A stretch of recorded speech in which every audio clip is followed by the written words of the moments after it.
Estamos presentando a nuestros panelistas, recibimos a nuestra psicóloga invitada. Bienvenida Abigail Zurieta, gracias por estar aquí. Al teniente coronel Henry Herrera, jefe de la UNACE, y a nuestro consultor legal, el abogado Luis Valladares. El tema del secuestro es realmente algo que llama muchísimo la atención. Arranquemos con Abigail. Abigail, nuevamente volvemos a ponernos en esta situación y volvemos a enfrentar como sociedad una realidad, otra de las cosas que nos asustan. El miedo a que nos puedan llegar a secuestrar.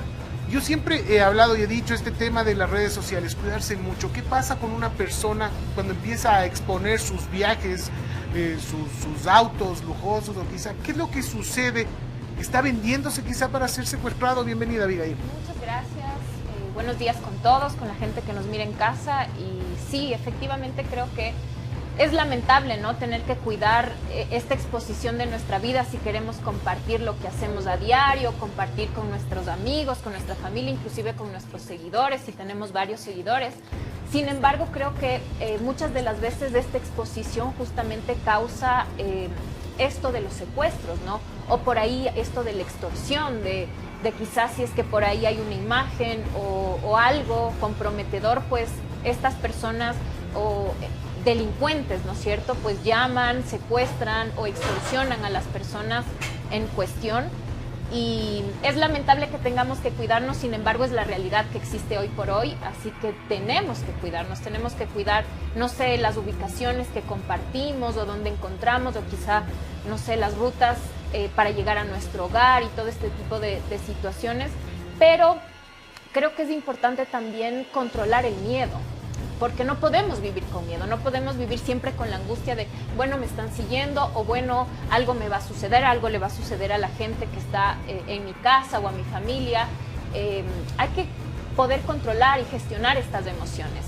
Vivir con este cuidado, sí, efectivamente, de no exponernos quizá, pero tampoco que eso limite nuestra vida, limite nuestro desarrollo. Teniente coronel, una pregunta. ¿Cómo nosotros debemos actuar ante esta situación? ¿Cómo saber en realidad cuando es un secuestro? Porque muchas veces sucede también que alguna persona desaparece y no sabemos si en realidad esto podría llegar a ser un secuestro. ¿Después de cuánto tiempo o al cuánto tiempo nosotros tenemos que avisar a las autoridades para que se empiece la búsqueda de inmediato? Porque se sabe siempre que las primeras horas pues son las más importantes para poder encontrar a la persona. Buenos días a todos. En verdad, el secuestro es un delito atroz y no solamente tenemos que pensar en este delito, sino, como decía la doctora, la exposición es importante manejar para de esta forma no caer en delitos mayores. Entonces, en este sentido, el cuidado, la exposición limitada, buscar espacios en donde podemos presentarnos, pero teniendo restringida cierta información que no nos deje vulnerables. Porque generalmente las redes sociales es el insumo preferido por los delincuentes para conocer nuestras actividades, nuestro desarrollo, nuestras preferencias, y de esta forma incluso buscar disfraces a través de perfiles falsos en donde nos abordan. Y ese es lo principal, el abordaje, porque depende de ello para ver cuál es el fin del delito. Puede ser un secuestro, una extorsión, una violación, un abuso sexual, diferentes tipos o tonalidades delictivas que se pueden presentar a través de ese abordaje, que es importante retenerlo o de alguna forma reducirlo para no generar un prejuicio peor luego. Entonces la idea es, desde el inicio, desde una vez que es abordado, tratar de validar la información. Muchas veces nos abordan con coartadas que son fácilmente verificables, pero sin embargo nosotros caemos en ese tipo de coartadas y muchas veces nos exponemos a que nos afecten en el patrimonio, pero principalmente en nuestra estabilidad emocional, que de alguna forma u otra nos sugestiona y de esta forma nos hace ver otra realidad diferente. Muchísimas gracias. Abogado, yo tengo una pregunta para usted. Justamente que estamos hablando del tema de las redes sociales, muchas veces estos secuestradores se disfrazan en perfiles falsos. ¿Cómo entra la parte legal aquí al momento de la investigación para poder llegar al verdadero culpable y no estar en el tema de las identidades falsas y de perfiles falsos, que es de donde viene el secuestro y posteriormente la extorsión? Porque a veces ni siquiera llega a darse el secuestro, simplemente la persona queda incomunicada, está sin batería, y como ahora todo en redes sociales se sabe, el secuestrador aprovecha ese momento para realizar la extorsión. Bueno, Lo que debemos informar es que la ley ha sido reformada, hemos hecho una distinción bastante importante en lo que es la desaparición de personas, lo que tenemos que entender nosotros como el secuestro extorsivo, en el cual el secuestro principalmente en las fórmulas, ¿no? La privación de la libertad contra la voluntad de una persona. Y hablando doctrinariamente, lo que se pide es el rescate, en el caso del secuestro extorsivo. Muchas veces lo que tenemos que informar y la recomendación legal a la familia ecuatoriana, ¿sí? Siempre va a ser de manera inmediata denunciar. Como habíamos reiterado en programas anteriores, mi estimado Esteban, a nivel nacional tenemos un organismo bastante capacitado, uno de los mejores desde mi perspectiva a nivel de Latinoamérica, de la DINASED. Porque es una gran distinción la forma de actuar en todos los casos como que fuera un secuestro actual, un secuestro verdadero, así pudiera ser un secuestro simulado, que la ley también ha sabido determinar y darle una privación de libertad de 6 meses a 2 años, porque esto se daba bastante antes. Bueno, referente a esto, no solo es de trascendencia el delito de secuestro para la sociedad ecuatoriana, en el aspecto que se lesionan bienes como el derecho a la libertad, el derecho a la propiedad, el derecho a la integridad física, psicológica y más aún el derecho a la vida. Porque recuérdense que el artículo 162 en 4 al secuestro extorsivo, en su inciso final, establece que si producto del secuestro se priva o se lesiona el derecho a la vida de una persona, que puede suceder, ¿sí? se le determinará una pena de 22 a 26 años de privación de libertad. Y como había dicho bien el compañero y el representante de la DINASED, lo que se intenta es no llegar a que esto se agrave, ¿sí? Por ese motivo, por favor, como abogado, como director de una firma, lo principal es denunciar de manera inmediata para que la DINASED actúe, porque muchas veces, como habíamos reiterado, dentro de las primeras horas la actuación de los agentes de policía capacitados va a ser trascendental.